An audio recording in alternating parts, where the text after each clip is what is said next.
Hey guys, I'm Yuichi Murata. I work as an engineering manager. My mission is building the best global engineering team.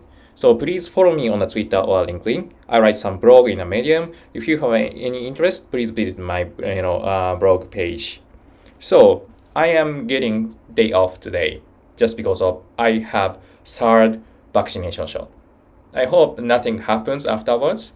Let's see. I'm crossing my fingers. Anyway, so let's move on to the today's topic. So today I would like to talk about influence.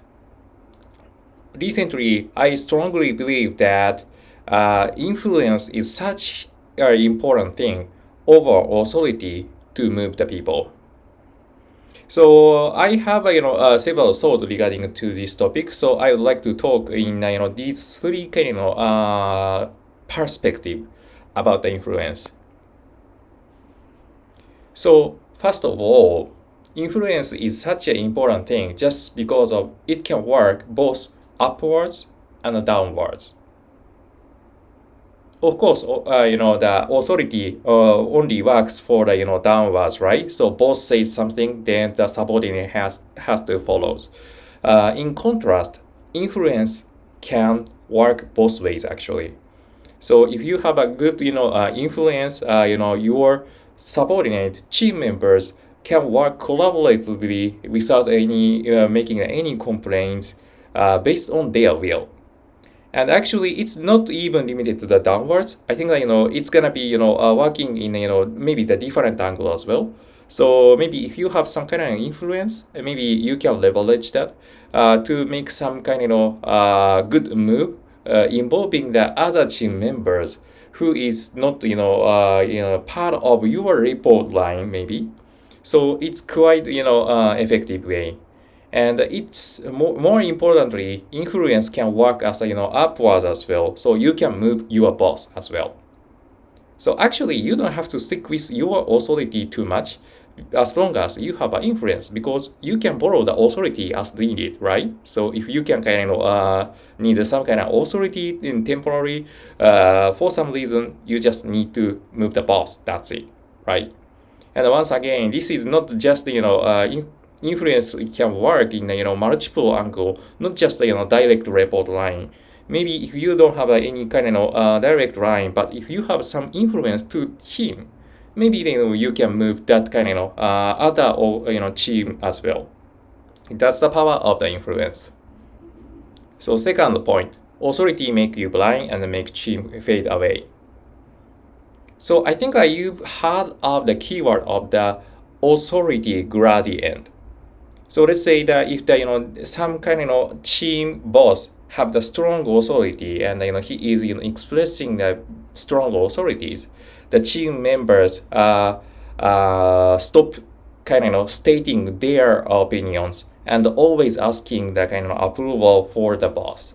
That's gonna make the team fade away basically, and that's gonna also impede the team growth.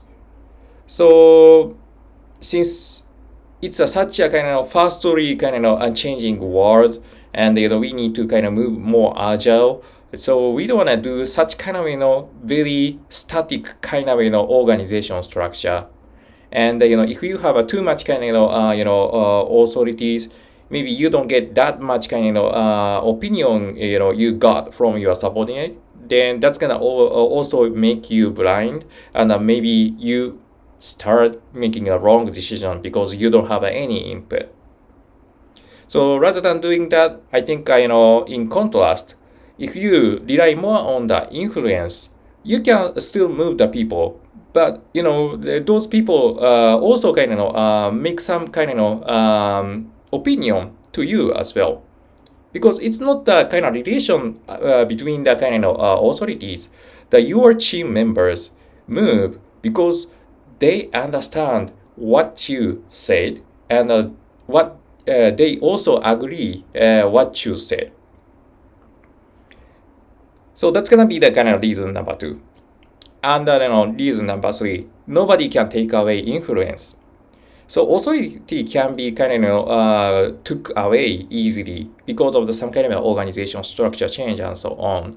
So let's say your boss says like, hey, you need to move that kind of department.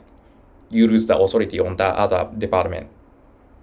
On the other hand, the influence continues, right? So let's say that if you have a very good, working relationship to the, past kind of subordinate or past kind of boss, even after you kind of move to the, different department, you still have that kind of influence, right? So of course, maybe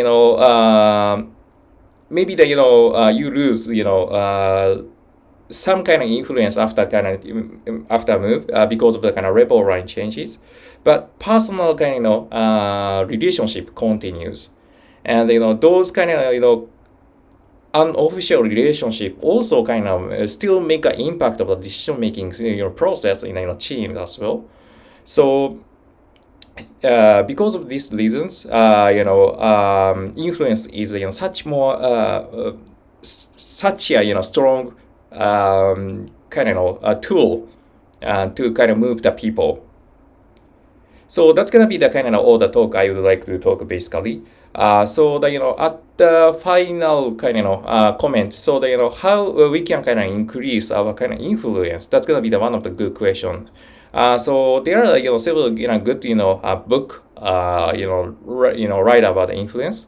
So the one book is Influence, written by the Robert Cialdini.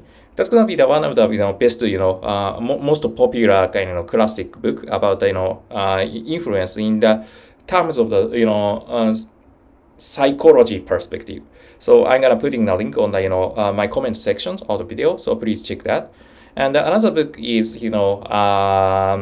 Empathic Management, which is Japanese book. So if you can kind of read the Japanese, I would recommend you to look into that in detail. I hope this kind of book gonna be kind of translated into the English so that everybody can read that.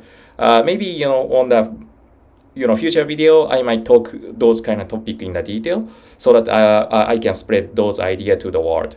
So that's all for today. So I'm hoping nothing happened to my vaccination shot. So thank you for watching and see you soon.